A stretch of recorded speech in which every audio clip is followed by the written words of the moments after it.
নমস্কার, আমি সুদেষ্ণা। আমার একটি নতুন মিনি ব্লগে আপনাদের সকলকে স্বাগত। প্রথমেই জানাই শুভ ভাতৃদ্বিতীয়া। সকাল সকাল তৈরি হয়েই সর্বপ্রথম পরিবারের সবচেয়ে ছোট দুটি শিশু গোপু আর কার্তিককে ভাইফোঁটা দিয়ে নিলাম। সকাল থেকেই পরিবারে এক বিরাট খুশির আমেজ। এই খুশির আমেজের কারণ বছরভর অপেক্ষার অবসান। কেননা বিয়ের পর থেকেই আমার জেঠুমনির সকল মেয়ে অর্থাৎ আমার দিদিরা এবং আমার পিসিরা সকলে মিলে বছরের এই দিনটির অপেক্ষায় থাকে। প্রথম কারণটি হলো ভাতৃদ্বিতীয়া অনুষ্ঠানের মাধ্যমে নিজেদের বিশ্বাসে ভাইয়ের শুভকামনা করা এবং সকলে মিলে একসাথে হওয়ার সুবাদে কিছু ভালো স্মৃতি তৈরি করা। ফোঁটা পর্ব শেষ করে ভালো কিছু খাবার সহযোগে মধ্যাহ্নভোজটা শেষ করলাম।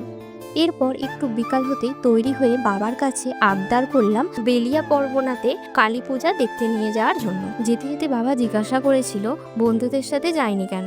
তখন মনে মনে বললাম আমাদের 90% প্ল্যান হয় ক্যান্সেল হওয়ার জন্য। তারপর মুখে বললাম তুমিই তো আমার বন্ধু। তারপর বেশ কয়েকটি ভালো প্যান্ডেল এবং সুন্দর কিছু প্রতিমা দর্শনের মাধ্যমে দিনটি শেষ করলাম। আজ এই পর্যন্তই। দেখা হচ্ছে আরও একটি নতুন কোনো ভিডিওর মাধ্যমে। ধন্যবাদ।